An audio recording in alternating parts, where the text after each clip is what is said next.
की छुट्टी चल रही है, तो फिर मैं घर पे बैठे बैठे बोर हो रही हूँ।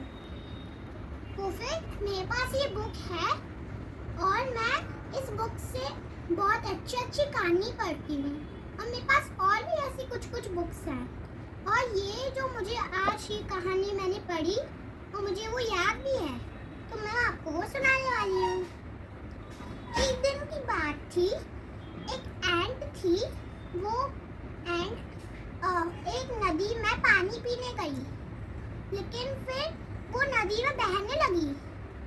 और फिर वो बहने लगी तो फिर एंट को एक डव ने देखा, एक चिड़िया ने देखा।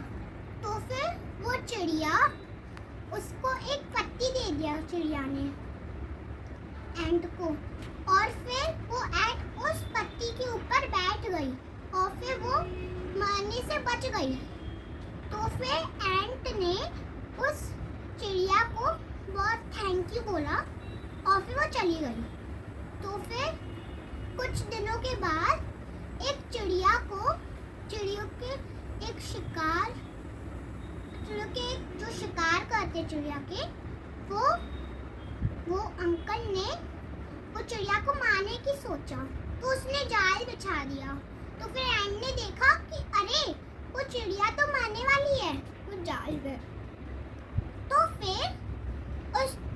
फिर उस एंट ने उसको आइडिया आया।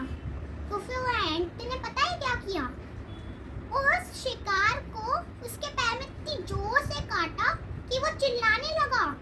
और फिर वो बोला कि अरे मुझे तो किसी चींटी ने काट लिया।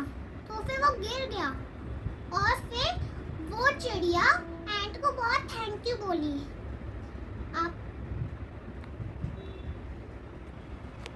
अब ये कहानी खत्म होती है और इससे हमको ये सीख मिलती है कि हमको दूसरों की मदद करनी चाहिए ताकि वो हमारी भी मदद करें।